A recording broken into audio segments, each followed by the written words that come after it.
धर्मस्य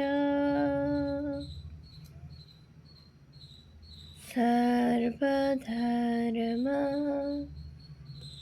स्वरूपिणे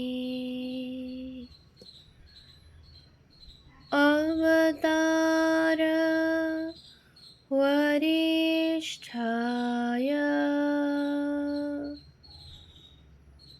रामकृष्णाय ते नमः।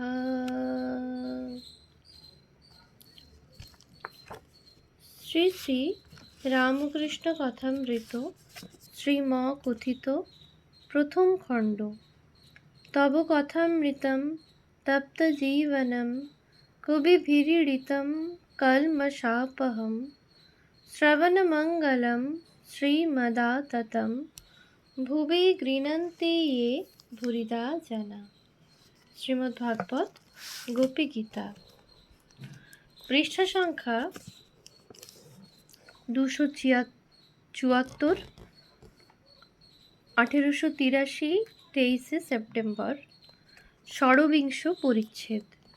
দক্ষিণেশ্বরে ভক্ত সঙ্গে, 23 সেপ্টেম্বর 1883। শ্রী রামকৃষ্ণ দক্ষিণেশ্বর মন্দিরে ভক্ত সঙ্গে বসে আছেন। রাখাল, মাস্টার, রাম, হাজরা প্রভৃতি ভক্তগণ উপস্থিত আছেন। হাজরা মহাশয় বাহিরের বারান্দায় বসিয়া আছেন। আজ রবিবার 23 সেপ্টেম্বর 1883, ভাদ্র কৃষ্ণা সপ্তমী। নিত্যগোপাল, তারক প্রভৃতি ভক্তগণ রামের বাড়িতে থাকেন। তিনি তাহাদের যত্ন করিয়া রাখিয়াছেন।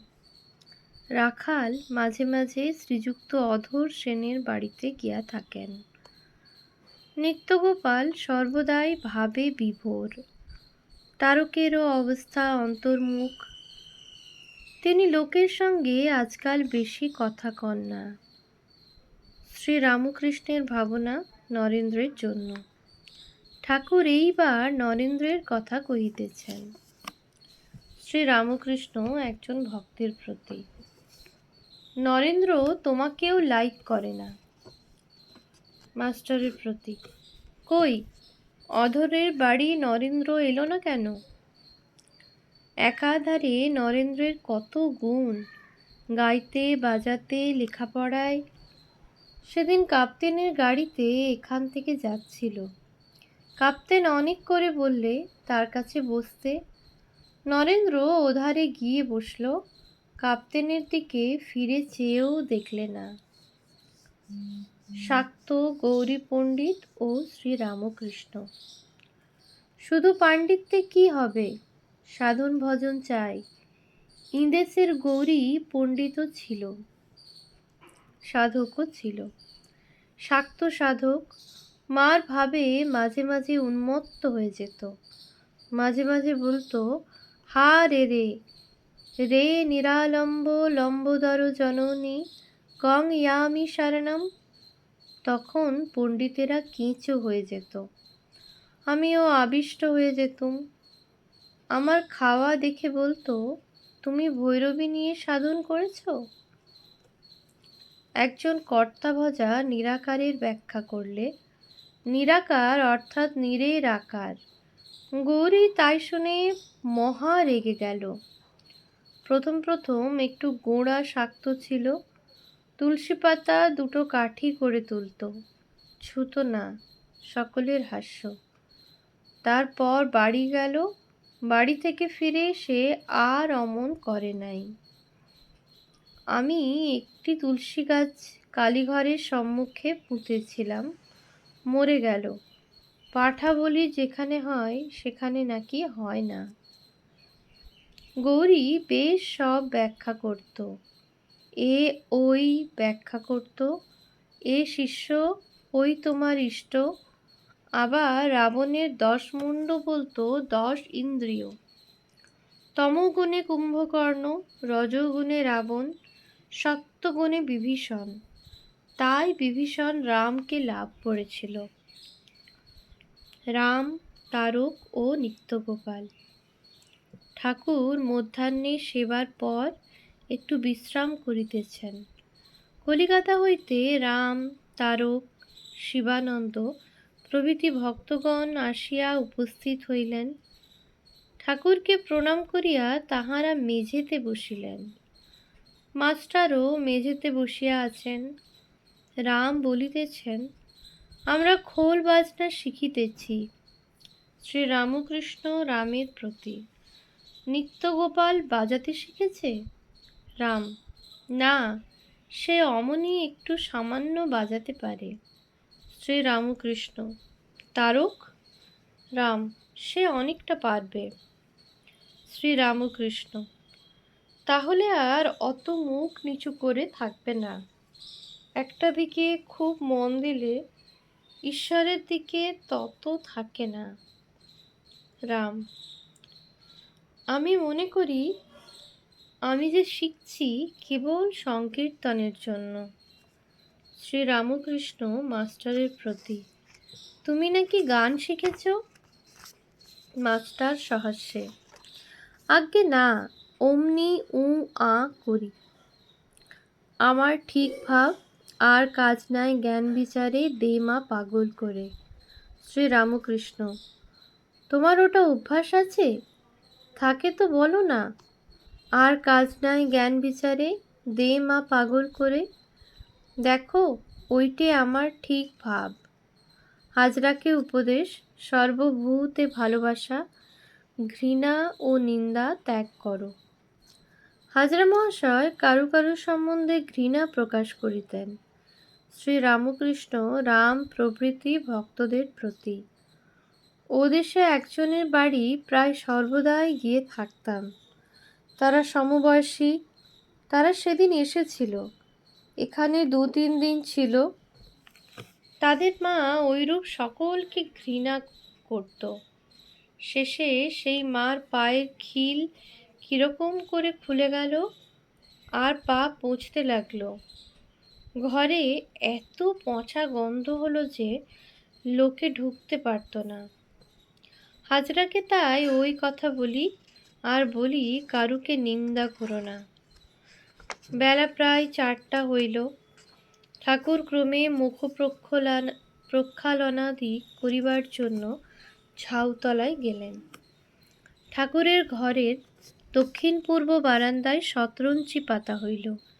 সেখানে ঠাকুর ঝাউতলা হইতে ফিরিয়া আসিয়া উপবেশন করিলেন। রাম প্রভৃতি উপস্থিত আছেন। শ্রীযুক্ত অধর সেন সুবর্ণ বণিক, তার বাড়িতে রাখাল অন্নগ্রহণ করিয়াছেন বলিয়া রামবাবু কি বলিয়াছিলেন। অধর পরম ভক্ত, সেই সব কথা হইতেছে। সুবর্ণ বণিকদের মধ্যে কারু কারু স্বভাব একজন ভক্ত রহস্যভাবে বর্ণনা করিতেছেন, আর ঠাকুর হাসিতেছেন।